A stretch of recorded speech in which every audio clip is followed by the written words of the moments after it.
Tripe stew is still eaten all over the world. In Mexico, in Italy, in France, in the Philippines, in Korea, it's traditional, it's respected. In some places, it's even considered a delicacy. But in America, it's almost completely gone.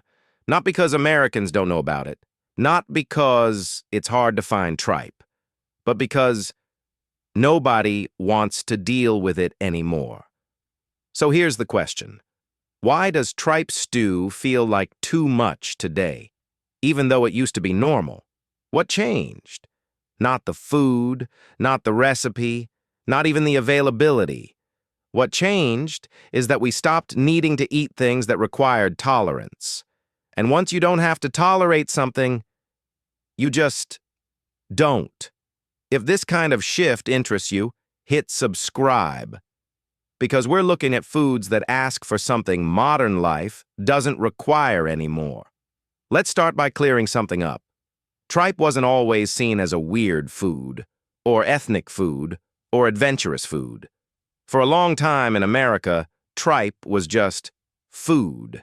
It showed up in cookbooks, in butcher shops, in-home kitchens across the country, Philadelphia pepper pot, menudo in the Southwest, tripe stew in working-class neighborhoods. It wasn't celebrated, but it wasn't shocking either, because tripe was just another part of the animal, and if you bought a cow or a pig, you got the stomach along with everything else, so people cooked it. Not because they were adventurous eaters, not because they loved the taste, but because it was there, and it was protein, and wasting it didn't make sense. Tripe wasn't a delicacy. It wasn't a treat. It was available food. And in a world where meat was expensive and nothing could be thrown away, availability mattered more than enjoyment. You ate tripe the same way you ate liver or kidneys or any other organ meat, not because you wanted to, but because it was part of the deal. And for a long time, that was reason enough. Tripe wasn't adventurous food, it was available food. And tripe made sense in a world that operated on a very simple principle. Use everything. When you butchered an animal, whether you did it yourself or bought from someone who did, you got the whole animal. The cuts we think of as normal today, steaks, chops, roasts, those were there. But so was everything else. The liver, the kidneys, the heart, the tongue, the stomach. And you didn't just throw those away. That would have been wasteful, irresponsible, maybe even offensive. Because meat was expensive. Animals were valuable. And if you were going to take a life for food, you used all of it. That wasn't a philosophy. It wasn't a trendy nose-to-tail movement. It was just how it worked. Tripe stew wasn't made because people loved tripe. It was made because you had tripe, and you had to do something with it. So you cooked it, low and slow, in a stew, with vegetables, broth, and whatever else you had. And by the time it was done, it was edible. Maybe not delicious, but edible. And that was the point. Tripe stew wasn't an indulgence, it was a responsibility. And in that context, it made perfect sense. But here's the thing about tripe. It's not easy to cook. Tripe is tough, rubbery, chewy. It has a strong smell. And if you don't prepare it right, it's almost impossible to eat. So why did people bother? Because stew solved the problem. When you cook tripe in a stew, low heat, lots of liquid, hours of time, something happens. The connective tissue breaks down. The texture softens. The flavor mellows out. What started as tough and unpleasant becomes tender enough to chew, mild enough to swallow. Stew didn't make tripe good, but it made tripe possible, and that mattered. Because the alternative was throwing it away, and throwing away protein wasn't an option. So you cooked it, for a long time, in a pot with onions, tomatoes, maybe some peppers or potatoes, and eventually, you had a meal. Not a meal you'd brag about. Not something you'd serve to guests, but something that filled you up, that used what you had, that got your family fed. Stew wasn't a choice. It was a solution, and tripe was one of the problems it solved. Not because people loved it, but because people needed it to work. And for a long time, it did. But let's be honest about what eating tripe actually requires. It required tolerance. Even after hours of cooking, tripe still had qualities. A smell, not terrible, but distinct, strong, the kind of smell that fills the kitchen and stays there. A texture, soft, but not in the way meat usually is.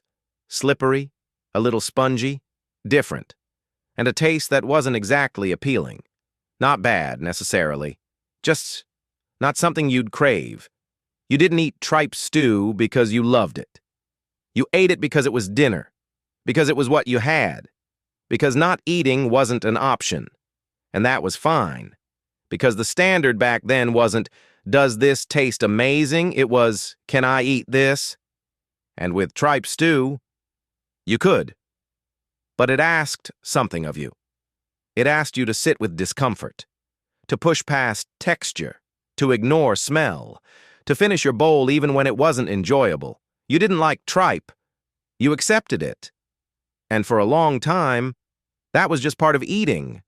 Not every meal was supposed to be pleasant. Some meals were just supposed to keep you alive, and tripe stew did that. It just didn't do much else. So, when did tolerance stop being required?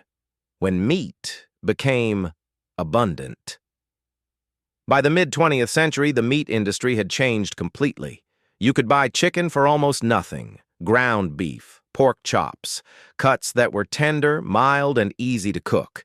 And crucially, cuts that didn't ask anything uncomfortable of you. No strong smell, no strange texture, no hours of preparation just to make them edible. You could pan-fry a pork chop in 15 minutes and it would taste good. Not just tolerable, actually good. And once that became the norm, tripe couldn't compete. Because why would you spend half a day cooking something that required you to push past discomfort? When could spend 20 minutes cooking something you actually enjoyed? The comparison wasn't even close. Tripe didn't get worse, but everything else got so much easier. And easier won. Because here's the thing. People never chose tripe when they had better options. They only chose it when it was tripe or nothing. And once nothing stopped being a threat, once there was always something else available, something better, something that didn't ask you to tolerate it, tripe lost, not because it failed, but because abundance raised the bar, and tripe couldn't clear it. But abundance alone doesn't fully explain it, because tripe didn't just become less common, it became almost taboo. Not officially, not legally, but socially. If you serve tripe stew today, people would react. What is that smell? What's the texture supposed to be? I don't think I can eat this. And here's the thing. They wouldn't be wrong to feel that way. Because modern food culture doesn't ask us to endure anymore. We're not supposed to tolerate discomfort.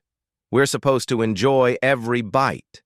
Food is meant to be pleasant, easy, something you look forward to. And tripe? Tripe requires the opposite. It requires you to push through, to accept, to finish it even when you don't want to. And once that stopped being normal, it started feeling wrong. Not morally wrong, just unnecessarily difficult. Why would you eat something uncomfortable when you don't have to? And once that question enters the conversation, there's no good answer. So people stopped making tripe stew, stopped ordering it, stopped defending it.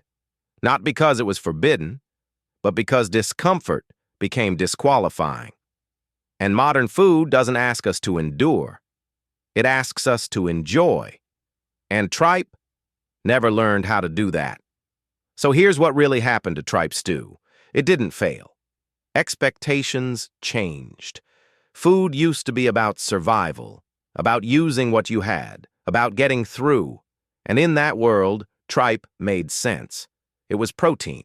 It was available. And if you cooked it long enough, it was edible. That was enough.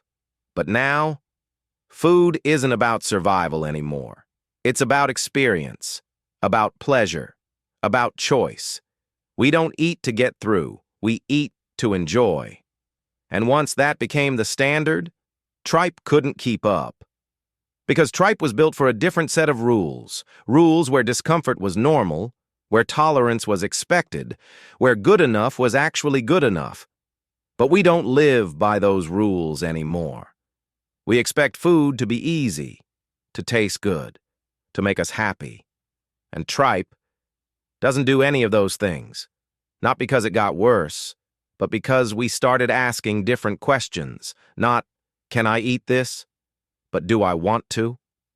And for most people, the answer to that second question is no.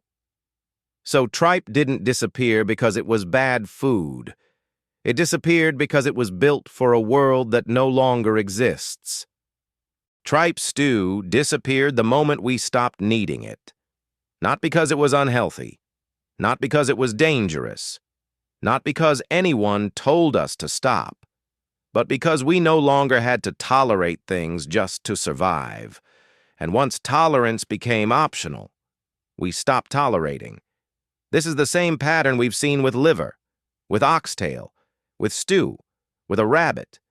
Foods don't just disappear because they stop working. They disappear because the world they were built for disappears first. Tripe stew was designed for scarcity, for necessity, for a time when wasting food wasn't an option and comfort wasn't the goal. That world is gone, and Tripe went with it. Not because we're weaker, not because we're spoiled, but because we're no longer required to push through discomfort just to eat. And honestly, that's not a bad thing. It just means we lost foods that were never really about enjoyment in the first place. If this resonates with you, hit subscribe. We're tracing how the world shapes what we eat. And comment. What food disappeared the moment we no longer had to tolerate it? I'll see you in the next one.